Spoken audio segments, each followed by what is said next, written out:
Hello, this is Isha Namdev. Welcome to initiation classes. आज यहाँ इस वीडियो में हम क्लास 10th मैथमेटिक्स के चैप्टर नंबर 7 कोऑर्डिनेट ज्योमेट्री की एक्सरसाइज 7.2 के क्वेश्चन नंबर 6 to 10 को सॉल्व करेंगे। आप ध्यान रखें, ये एक्सरसाइज 7.2 का सेकंड पार्ट है। पार्ट फर्स्ट में हमने 1 to 5th सॉल्यूशन को देखा था। यदि आपने अब तक उस वीडियो को नहीं देखा तो उसे जरूर देख लीजिए। चलिए स्टार्ट करते हैं क्वेश्चन नंबर 6। इसके पहले यदि आपने अब तक मेरे चैनल को सब्सक्राइब नहीं किया है तो प्लीज सब्सक्राइब कर दे, साथ साथ नोटिफिकेशन बेल को जरूर प्रेस कर दे ताकि आने वाले नेक्स्ट वीडियो की नोटिफिकेशन आपको टाइम में मिल सके। स्टार्ट करते हैं question number 6। 1, 2, 4y, x6 and 3, 5 are the vertex of a parallelogram taken in order. Find x and y. यहाँ इस क्वेश्चन में वर्टेक्स दिए हुए हैं किसी पैरेललोग्राम के। हमसे यहाँ पर पूछा जा रहा है एक्स एंड वाई की वैल्यू क्या होगी। तो इसे हम किस तरह से सॉल्व करेंगे। सबसे पहले एक पैरेललोग्राम ड्रॉ कर लेते हैं और सभी वर्टेक्स उसके लिख देते हैं जैसा क्वेश्चन में गिवन है। इस तरह से late 1, 2, 4y, x6 and 3, 5 are the coordinate of ABCD vertex of a parallelogram ABCD। और इस तरह से हमने पैरेललोग्राम बना लिया है। ओके, तो अब यहाँ पे हम इसे कैसे सॉल्व करेंगे। हमें क्या करना है, यहाँ पर निकालना है कि x और y की वैल्यू क्या होगी। तो यदि आप क्या करते हैं, डायगोनल्स यहाँ पर लिखते हैं। जैसे ये a है, ये b, c और ये क्या हो गया हमारे पास में d। तो हम इसके डायगोनल्स बनाएंगे यानी कि बी डी।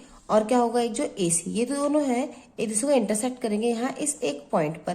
तो ये जो पॉइंट है वो क्या होगा, इस बी डी का मिड पॉइंट और इस ए सी का मिड पॉइंट। ओके, तो दोनों ही जगह से यदि आप ए सी का मिड पॉइंट निकालेंगे वह और जो बी डी का मिड पॉइंट निकालेंगे वह दोनों ही क्या आने चाहिए, इक्वल आने चाहिए। ओके, तो यहाँ पर हम मिड पॉइंट वाला जो फॉर्मूला है उससे सॉल्व कर लेंगे। तो आपको यहाँ पर इस तरह से लिखना होगा, देयरफॉर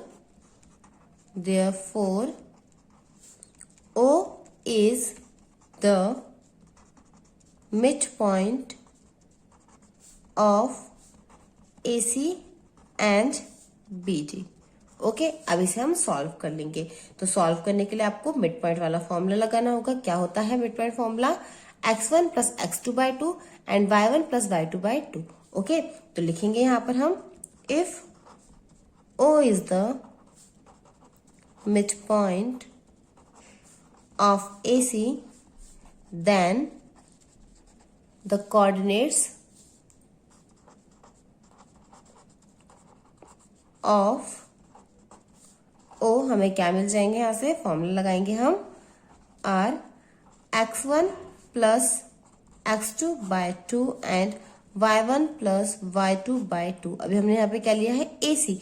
तो A की वैल्यू हो जाएगी x1 y1 और C की वैल्यू हो जाएगी x2 y2। तो हम डायरेक्टली यहाँ पे पुट कर देते हैं। इस तरह से लिखेंगे 1 प्लस x/2 एंड y के क्या हो जाएंगे कोऑर्डिनेट 2 प्लस 6/2। इजी कर लेते हैं थोड़ा सा। यहाँ से मिल जाएगा 1 प्लस x/2 और यहाँ पर हमें क्या मिल जाएगा 8/2। कट करेंगे तो यहाँ से आ जाएगा 4। यानी इस तरह से हमें यहाँ पे कोऑर्डिनेट क्या मिल गया है, 1 प्लस x/2 एंड 4। ओके, ऐसे ही अब हम क्या करेंगे, BD के निकालेंगे। तो आपको लिखना होगा इस तरह से, similarly if O is the mid point of BD, then the coordinates of O are। अब यहां से हमें क्या मिल जाएंगे, again x1 plus x2 and y1 plus y2 हम करेंगे। तो अब जो B है उसकी वैल्यू क्या हो जाएगी, x1 y1 और D की वैल्यू हो जाएगी x2 y2। तो लिखेंगे हम इस तरह से, डायरेक्टली पुट कर लेते हैं, 4 प्लस 3/2 एंड क्या मिल जाएगा हमें, y प्लस 5/2। ओके, इजी करेंगे जब इसे हम, तो यहाँ से मिल जाएगा 7/2 और यहाँ से हमें क्या मिल जाएगा, y प्लस 5/2। तो इस तरह से हमने क्या किया है, मिड पॉइंट को निकाल लिया है। तो दोनों ही जो मिड पॉइंट है वो क्या होंगे, सेम पॉइंट पर होंगे। तो हम यहाँ इस तरह से स्टेटमेंट लिख देंगे, सिंस बोथ द कोऑर्डिनेट्स। अभी हमने यहाँ पे डायग्राम में देखा था किस तरह से सेम पॉइंट पर है। ओके, क्योंकि दोनों इंटरसेक्ट कर रहे हैं एक पॉइंट पर, or of the same point O। Okay, हम क्या कर सकते हैं, यहाँ मिड पॉइंट के जो कोऑर्डिनेट्स हमें मिले हैं उन्हें हम इक्वल रख देंगे। ओके, तो जब इक्वल करेंगे हम तो 1 प्लस x/2 के इक्वल में आ जाएगा 7/2। ओके, तो इसे नोट कर लेते हैं। x प्लस 1/2 इक्वल में आ जाएगा 7/2। क्रॉस मल्टीप्लाई करके हम इसे सॉल्व करेंगे। यहाँ पे 2 से 2 कैंसिल हो जाएगा क्योंकि जो 2 डिवाइड में है मल्टीप्लाई में जाएगा, तो 2 से 2 कैंसिल हो जाएगा। कर ही लेते हैं हम इसे इस तरह से सॉल्व। 7/2 यहाँ पे आ जाएगा, इंटू में 2 से 2 कट हो जाएगा। हमें क्या मिल जाएगा, x प्लस 1 इक्वल्स टू 7, यानी कि x की वैल्यू कितनी आ जाएगी, 7 माइनस 1 यानी कि 6। ओके, ऐसे ही इसे सॉल्व कर लेते हैं। तो यहाँ से क्या मिल जाएगा, y प्लस 5 इक्वल्स टू 4 2 जा 8, यानी कि y इक्वल्स टू हमें यहाँ से कितना मिल जाएगा, 8 माइनस 5। ओके, तो y की वैल्यू कितनी आ जाएगी, 3। x एंड y की वैल्यू हमने फाइंड आउट कर लिया। आप इस तरह से लिख देंगे, आंसर डाल के क्या लिखेंगे, x equals to 6 and y equals to 3। चलिए बढ़ते हैं नेक्स्ट क्वेश्चन की तरफ। Question number 7। Question number 7 is find the coordinates of a point A where AB is the diameter of circle whose center is 2 minus 3 and B is 1 4। यह इस question में हमें एक सर्कल गिवन है, उसका diameter है AB। डायमीटर जो है AB, उसका पॉइंट B दिया हुआ है, जबकि A की वैल्यू को हमें फाइंड आउट करना है। साथ ही साथ जो सेंटर है उसके कोऑर्डिनेट्स हमें दिए हुए हैं। तो हम क्या करेंगे, सबसे पहले यहाँ पर इस तरह से एक सर्कल ड्रॉ कर लेंगे। सर्कल का जो सेंटर है इसको हम मान लेते हैं वो क्या है, O। ओके, डायमीटर हम बनाएंगे तो आपको पता होना चाहिए डायमीटर क्या होता है, किसी भी सर्कल की सबसे लंबी कॉर्ड। तो हम नाम दे देंगे यहाँ पे इसको A और यहाँ पे दे देंगे B। जो सेंटर है इसके कोऑर्डिनेट हमें दिए हुए हैं ऑलरेडी 2 एंड -3, और बी के कोऑर्डिनेट हमें क्या दिए हुए हैं, 1 एंड 4। हमें क्या करना है, ए के फाइंड आउट करना है। तो हम यहाँ पे मान लेते हैं कि क्या है, एक्स वाई है। तो यहाँ पर हमें इस तरह से लिखना होगा। सबसे पहले हम यहाँ लिख लेंगे let the coordinates of point A B क्या हो जाएंगे, एक्स एंड वाई। तो आप यहाँ पर देखेंगे जो सेंटर है वो क्या है, डायमीटर का मिड पॉइंट ही है। तो आपको यहाँ पर डायरेक्टली इस तरह से लिख देना है, mid point of A B क्या है, इज 2 एंड -3। ओके, इस तरह से है। तो क्या मिल जाएगा हमें, विच इज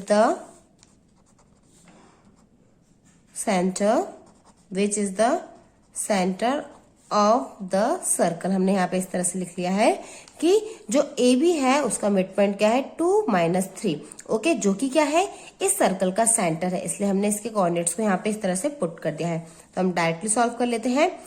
यहाँ पर 2 एंड -3 है, तो ये मिड पॉइंट आएगा कैसे, x1 plus y1/2 and x2 plus y2/2 से। तो यहाँ पर हम ऐसे लिख देंगे, x प्लस 1/2 एंड यहाँ से हमें क्या मिल जाएगा, y प्लस 4/2। सॉल्व कर देंगे हम। यहाँ पर जो x की वैल्यू है उसे इससे कंपेयर कर देंगे और जो y की वैल्यू है उसे इससे कंपेयर कर देंगे। ओके, इस तरह से आ जाएगा 2 इक्वल्स टू x प्लस 1/2 और यहाँ से मिल जाएगा -3 equals to y plus 4/2। Cross multiply करके हम इसे सॉल्व कर लेंगे तो हमारे पास आंसर कितना आ जाएगा, 4 इक्वल्स टू x प्लस 1 और यहाँ से मिल जाएगा -6 equals to y plus 4। Okay, आगे और थोड़ा सा सॉल्व कर लेते हैं। तो x की वैल्यू हमें कितनी मिल जाएगी, x इक्वल्स टू 4 - 1 यानी कि 3। ऐसे ही जब हम यहाँ सॉल्व करेंगे तो यहाँ से हमें क्या मिल जाएगा, y इक्वल्स टू -6 - 4। ओके, यानी कि y की वैल्यू आ जाएगी -10। देयरफॉर कोऑर्डिनेट्स हमें क्या मिल गए हैं यहाँ पर, a के 3 एंड -10। तो आप इस तरह से लिख देंगे, therefore the coordinates of a are 3 and -10। बढ़ते हैं नेक्स्ट क्वेश्चन की तरफ। Question number 8। Question number 8 is if a and b are -2 -2 and 2 -4 respectively, find the coordinate of p such that AP equals to 3/7 AP and P lies on the line segment AB। यहाँ पे इस question में कहा जा रहा है हमसे, कोई एक लाइन सेगमेंट है AB, उसके ऊपर पॉइंट P है। ओके, यहाँ पे कंडीशन गिवन है, जो AP है वो क्या है, AB का 3/7 है। तो हमें यहाँ पर फाइंड करना है P के कोऑर्डिनेट्स को। तो सबसे पहले हम एक लाइन सेगमेंट बना लेते हैं AB से। ओके, क्या कंडीशन गिवन है हमें, AP इक्वल है 3/7 ऑफ AB के। यदि हम रेशियो निकालते हैं यहाँ पे तो AP by AB equals to हमें कितना मिल जाएगा, 3/7। इसका मतलब ये हुआ जो AB है वो क्या होगा, 7, जो AB है वो क्या होगा, 3, यानी कि यहाँ पे कहीं पे हम पॉइंट मान लेंगे P। ओके, तो ये पूरा क्या हो गया, 7। तो AP की वैल्यू कितनी हो गई है, 3, और ये बाकी बचा हुआ क्या हो जाएगा, 4 हो जाएगा। ओके, इस तरह से। तो यहाँ पर हम लिख देंगे डायरेक्टली, आपको लिखना होगा the coordinates of point A and B are क्या गिवन है हमें ऑलरेडी, -2 एंड क्या है हमारे पास में 2 -4 रिस्पेक्टिवली, जैसा क्वेश्चन में गिवन था हमने एज इट इज सेम इसको यहाँ पर लिख लिया है। ओके, सिंस हमें यहाँ से क्या मिल गया है, since AP equals to 3/7 AB, therefore यहाँ से हमें क्या मिल गया है, therefore AP ratio AB equals to 3:4। यहाँ पे रेशियो कैसे निकाला है मैंने यहाँ पे आपको बता दिया है, ये रफ है। ओके, समझने के लिए है, आपको यहाँ से क्वेश्चन को सॉल्व करना है। तो इस तरह से आप यहाँ पर देख सकते हैं, ये क्या है, AB है, और ये जो पॉइंट P है इसके जो कोऑर्डिनेट्स हमें फाइंड आउट करने हैं। ओके, उसे हम फाइंड आउट करेंगे। तो क्या हो गया यहाँ पे, ये हो जाएगा x1 y1, ये हो जाएगा x2 y2। P के कोऑर्डिनेट्स हमें निकाला है, तो ये जो पॉइंट P है वो क्या कर रहा है, इस लाइन सेगमेंट को 3:4 के रेशियो में डिवाइड कर रहा है, यानी कि ये m1 और ये क्या हो जाएगा, m2 हो जाएगा। ओके, डायरेक्टली हम क्या करेंगे, सेक्शन फॉर्मूले में वैल्यूज को पुट कर लेंगे। तो हम यहाँ इस तरह से लिखेंगे, point P divides the line segment AB in the ratio 3:4। तो कोऑर्डिनेट ऑफ P हमें यहाँ कैसे मिल जाएंगे, डायरेक्टली फॉर्मूला आपको पता होना चाहिए, मैंने आपको बताया था। इस तरह से बनाते हैं, 12 21 अपॉन में क्या रहता है, m1 प्लस m2। ऐसे यहाँ से 12 21 और अपॉन में क्या रहेगा, m1 प्लस m2। यहाँ पर m और यहाँ पर भी क्या रहता है, m रहता है। x से निकालने के लिए पहले हम x रखते हैं और y के निकालने के लिए हम यहाँ पर y रख देते हैं। ओके, इस तरह से वैल्यूज को पुट कर देते हैं। तो डायरेक्टली हमें यहाँ से क्या मिल जाएगा, 3 × 2 प्लस में आ जाएगा 4 × -2। बाय में क्या रहेगा, m1 प्लस m2, तो 3:4 है तो 3 + 4। ओके, यहाँ पर हमें क्या मिल जाएगा, 3 × -4 और यहाँ मिल जाएगा 4 × -2। ओके, अपॉन में क्या रहेगा, 3 + 4। सॉल्व कर लेंगे इसे हम, क्या आ जाएगा, 6 + -8, बाय में आ जाएगा 7 एंड यहाँ से -4 × 12 प्लस माइनस यहाँ पे मिल जाएगा हमें 4 × 8। ओके, बाय में क्या रहेगा, 7। और इजी कर लेते हैं इसे हम थोड़ा सा, इस तरह से 6 प्लस माइनस हो जाएगा -8/7। यहाँ पे माइनस होगा प्लस, तो यहाँ पे मिल जाएगा हमें 20/7। याद रखें, बड़े डिजिट का साइन हम लगाएंगे तो यहाँ पे मिल जाएगा हमें माइनस। क्लियर है, आगे और इजी कर लेते हैं हम इसे थोड़ा सा।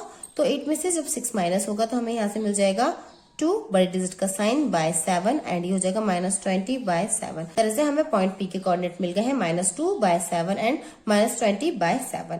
बढ़ते हैं वीडियो के सेकंड लास्ट क्वेश्चन की तरफ। Question is find the coordinate of the point which divide the line segment joining A -2 2 and B 2 8 into 4 equal parts. यहाँ पर जो लाइन सेगमेंट है AB, इसे कोई पॉइंट्स है जो कि क्या कर रहे हैं, 4 इक्वल पार्ट्स में डिवाइड कर रहे हैं। हमें उनके कोऑर्डिनेट्स को फाइंड आउट करना है। पहले लाइन सेगमेंट के थ्रू मैं आपको बता देती हूँ क्वेश्चन में क्या कहा जा रहा है। इस तरह से लाइन सेगमेंट है, यहाँ पर हम नाम देते हैं A और ये क्या हो गया हमारे पास B। तो AB में इस तरह से 3 पॉइंट्स होंगे कहीं पर 1 2 एंड 3, तभी वो क्या होगा 4 इक्वल पार्ट्स में डिवाइड हो पाएगा। ओके, इस तरह से तो हमें क्या करना है, इन पॉइंट्स के कोऑर्डिनेट्स को फाइंड आउट करना है। तो हम यहाँ इस तरह से स्टेटमेंट लिख देंगे, from the figure it can be observe that point P, नाम दे देते हैं P, इसे Q और इसे दे देते हैं R। Okay, points P Q R are dividing the line segment in a ratio. अब रेशियो क्या हो जाएंगे, 4 इक्वल पार्ट्स है, यानी कि ये फर्स्ट पार्ट, ये भी सेकंड पार्ट, ये थर्ड पार्ट और ये क्या हो जाएगा, तो ये हो गया है x1 y1, ये हो गया x2 y2। और पहले जब हम P लेंगे तो ये हो जाएगा m1 m2, देन हम A और B के कोऑर्डिनेट्स लेंगे और ये हो जाएगा m1 m2। और ऐसे ही हम थर्ड बार सॉल्व करेंगे और यहाँ पर A और B के कोऑर्डिनेट्स के साथ यहाँ पर ये वाला रेशियो ले लेंगे m1 एंड m2। ओके, इस क्वेश्चन को सॉल्व करने का एक और तरीका है, आप यहाँ पर देख सकते हैं जो पॉइंट Q है वो क्या है, AB का मिड पॉइंट है। तो पहले आप क्या कर सकते हैं, -2 + 2, यहाँ पे मैं रफली आपको पहले बता देती हूँ।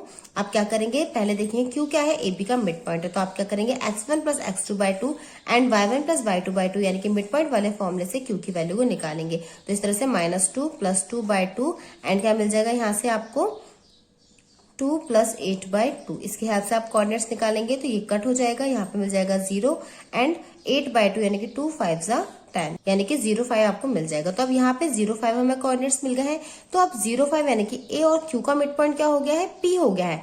तो इस तरह से हम P के कोऑर्डिनेट्स क्या निकालेंगे, इसको मान लेंगे x1 y1 और जो Q के कोऑर्डिनेट मिले 0,5, इसको मान लेंगे x2 y2। तो इस तरह से हम P के कोऑर्डिनेट्स मिल जाएंगे। अब ऐसे ही हम इस साइड कर लेंगे, Q की वैल्यू हमें ऑलरेडी मिल चुकी है, कितनी, 0 एंड 5 है। तो 0 एंड 5 को हम x1 y1 मान लेंगे और जो B है इसको हम x2 y2। तो Q और B का मिड पॉइंट क्या हो गया है, R, तो यहाँ पर आप इसकी वैल्यू को निकाल सकते हैं। ओके, तो आप चाहे तो मिड पॉइंट वाले फॉर्मूले से कर सकते हैं और चाहे तो इस तरह से रेशियो बनाकर भी सॉल्व कर सकते हैं। ओके, हम यहाँ पर क्या कर रहे हैं, रेशियो बनाकर सॉल्व कर रहे हैं। तो डायरेक्टली पहले हम पी की वैल्यू निकालेंगे, फिर क्यू की और फिर आर की निकालेंगे। इस तरह से कोऑर्डिनेट्स को हम निकाल लेंगे। ओके, यहाँ पे हमने वैल्यू पुट कर ली है। जो सेक्शन फॉर्मूला है हमारे पास में m1x2 plus m2x1 by m1 plus m2 and m1y2 plus m2y1 by m1 m2 उसमें। ओके, तो वैल्यूज को हमने पुट किया है, सॉल्व कर लेंगे हम इसे। तो यहाँ से हमें क्या मिल जाएगा, 2 प्लस माइनस माइनस हो जाएगा यहाँ पे 3 टू 6 बाय यहाँ पे आ जाएगा हमारे पास में 3 and 1 4। यहाँ पे सॉल्व करेंगे तो 8 प्लस 3 टू 6 बाय में आ जाएगा 3 and 1 4। ओके, 6 में से 2 जाने पर हमें मिल जाएगा माइनस का 4। माइनस 4 बाय 4 जब हम करेंगे तो यहाँ से हमें कितना मिल जाएगा, माइनस का 1। यहाँ पर 6 and 8 क्या हो जाएगा, 14 बाय 4। 14 बाय 4 को जब 2 से कट करेंगे तो 2 7 जा 14 एंड 2 2 जा 4। यानी इस तरह से पी के कोऑर्डिनेट हमें क्या मिल गया, -1 एंड 7 बाय 2। क्योंकि कोऑर्डिनेट्स सब हम निकाल लेंगे तो 2 प्लस माइनस होगा -2 बाय में 2। यहाँ पे मिल जाएगा 8 बाय 2। इसको जब आप इजी करेंगे तो 2 में से 2 जाने में मिलेगा 0। 0 बाय 2 करेंगे तो यहाँ से आ जाएगा 0 एंड 5। आप देख सकते हैं जैसे अभी हमने मिड पॉइंट वाले फॉर्मूले से किया है वैसे ही यहाँ पर हमें वैल्यू मिल गई है। सेम वैल्यू मिलेगी, आप मिड पॉइंट वाले फॉर्मूले से भी कर सकते हैं, चाहे तो इस तरह से सेक्शन फॉर्मूले से भी सॉल्व कर सकते हैं। आर के कोऑर्डिनेट हम निकालेंगे तो 3 टू 6 प्लस माइनस हो जाएगा -2 और यहाँ पे आ जाएगा बाय में 4। ओके, ऐसे यहाँ पर जब हम सॉल्व करेंगे तो 8 3 हमें कितना मिल जाएगा, 24 प्लस में आ जाएगा 2 और बाय में रहेगा 4। ओके, इसे हम जब इसी करेंगे तो 6 में से 2 जाने पर हमें मिल जाएगा 4, बाय में 4 है ही। ऐसे यहाँ पे 26 बाय क्या आ गया है 4। इसी जब हम करेंगे तो 1 एंड यहाँ पर जब आप कट करेंगे तो 13 बाय 2 आपको मिल जाएगा। तो आप देख सकते हैं इसलिए हमने क्या किया है, यह जो लाइन सेगमेंट था AB उसको 4 इक्वल पार्ट्स में डिवाइड करने वाले पॉइंट्स P, Q, R के जो कोऑर्डिनेट्स है उन्हें हमने निकाल लिया है। बढ़ते हैं वीडियो के लास्ट क्वेश्चन की तरफ। Question number 10। Question is find the area of a rhombus if its vertex are 3 0 4 5 -1 4 and -2 -1 taken in order. Hint यहाँ पे दिया हुआ है, आप देख सकते हैं एरिया ऑफ रोम्बस का जो फॉर्मूला है वो गिवन है। क्या होता है formula, 1/2 product of it's diagonals. यहाँ पर क्वेश्चन में हमें रोम्बस के वर्टेक्स दिए हुए हैं, हमें उसका एरिया फाइंड आउट करना है। एरिया फाइंड आउट करने के लिए हमें यहाँ पर फॉर्मूला भी गिवन है, तो फॉर्मूले में हमें क्या करना होगा, डायगोनल्स की वैल्यू को पुट करना होगा। तो सबसे पहले हम वर्टेक्स जो लिखे हुए हैं उनकी हेल्प से एक रोम्बस यहाँ पर ड्रॉ कर लेते हैं और फिर उसके डायगोनल्स को हम निकालेंगे। ओके, तो इस तरह से पहले हमने एक रोम्बस बना लिया है। इसके जो डायगोनल होंगे वो क्या होगा, BD और एक क्या हो जाएगा हमारे पास में AC। तो हमें क्या करना होगा, फॉर्मूला हमें गिवन है area of rhombus equals to 1/2 product of its diagonal. तो डायगोनल क्या हो जाएगा, एक हो गया है BD और एक क्या हो गया है AC। हमें BC और AC की वैल्यू को फाइंड आउट करना होगा। तो यहाँ पर हम डिस्टेंस फॉर्मूले की हेल्प से क्या करेंगे, जो डायगोनल है इनकी वैल्यूज को निकाल लेंगे। ओके, तो डायरेक्टली पहले आप यहाँ पे इस तरह से लिख लेंगे, let 3 0 4 5 -1 4 and -2 -1 are the vertex ABCD of a rhombus ABCD। Okay, लिखेंगे, वैल्यू निकालेंगे। सबसे पहले लेंथ ऑफ डायगोनल AC हम पहले निकाल लेते हैं। तो यहाँ पर जो A है उसकी वैल्यू क्या हो जाएगी, x1 y1 और जो C है उसकी वैल्यू हो जाएगी x2 y2। ओके, डिस्टेंस वाले फॉर्मूले में हम अप्लाई कर देंगे। तो यहाँ से हमें क्या मिल जाएगा, 3 -1 होल स्क्वायर हो जाएगा। ओके, प्लस में आ जाएगा 0 -4 इसका भी होल स्क्वायर। ध्यान रखिए यहाँ पर क्या करना है, होल स्क्वायर। इजी करेंगे तो 3 माइनस माइनस होता है +1, यहाँ पे होल स्क्वायर प्लस यहाँ पे हो जाएगा -4 का होल स्क्वायर। ओके, यानी कि यहाँ से हमें क्या मिल गया है, 4 का होल स्क्वायर प्लस 4 का जब यहाँ पे स्क्वायर करेंगे तो यह आ जाएगा 16, यानी कि 16 + 16 हमें यहाँ से मिल गया है। प्लस करने पर जाएगा 32। आप चाहे तो इसको और भी सॉल्व कर सकते हैं। 32 क्या होता है, 2 की पावर 5 होता है, यानी कि अंदर क्या आ जाएगा, 2 × 2 × 2 लिख ही लेते हैं यहाँ पर इस तरह से, 2 × 2 × 2। ओके, ये फैक्टर्स आपको करना आना चाहिए। तो आप देख सकते हैं 2 2 के 2 पेयर्स यहाँ पे बन रहा है और जबकि 1 2 क्या है वहीं पर रह रहा है। 2 पेयर्स बाहर आ जाएंगे, यानी कि 4 बाहर आ जाएगा, 2 अंदर ही रह जाएगा। ओके, अब ऐसे ही हम क्या करेंगे, लेंथ निकाल लेंगे नेक्स्ट डायगोनल की। दूसरा क्या है हमारे पास में, BD। ओके, तो डायगोनल BD इक्वल्स टू हमें यहाँ से कितना मिल जाएगा, इसे जब हम सॉल्व करेंगे तो 4 माइनस का 2 होल क्या रहेगा, स्क्वायर प्लस में आ जाएगा 5 -1 का होल स्क्वायर।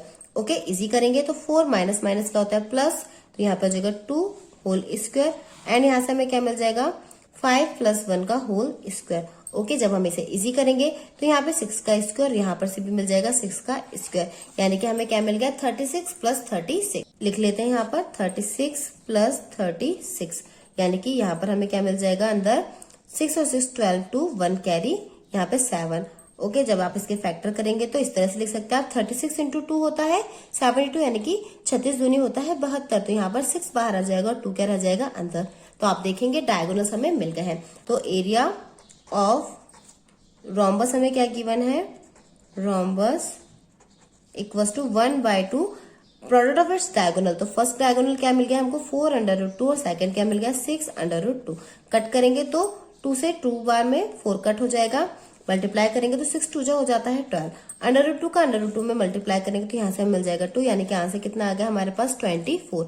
आप देख सकते हैं यहाँ पर हमें आंसर क्या मिल गया है 24। Therefore area of rhombus ABCD 24 square unit. I hope सभी क्वेश्चंस आपको अच्छी तरीके से समझ में आए होंगे। यदि कोई डाउट रहा हो तो प्लीज कमेंट करें, और यदि वीडियो पसंद आया हो, सभी क्वेश्चन अच्छी तरीके से समझ में आए हो, तो प्लीज मेरे वीडियो को लाइक करें, शेयर करें, और मेरे चैनल को आपने अब तक सब्सक्राइब नहीं किया तो प्लीज सब्सक्राइब करें और नोटिफिकेशन बेल को जरूर प्रेस करें, ताकि आने वाले नेक्स्ट वीडियो की नोटिफिकेशन आपको टाइम पर मिल सके। नेक्स्ट वीडियो में हम चैप्टर नंबर 8 यानी ट्रिग्नोमेट्री को स्टार्ट करेंगे। आप ध्यान रखें 7.2 के बाद हम डायरेक्टली चैप्टर नंबर 8 को स्टार्ट करेंगे, क्योंकि 7.3 जो है वो आपके सिलेबस से अब रिड्यूस हो चुकी है। ओके, तो जो रिड्यूस सिलेबस है वो भी आपको पता होना चाहिए। रिड्यूस सिलेबस का जो लिंक है मैंने डिस्क्रिप्शन में दे दिया है।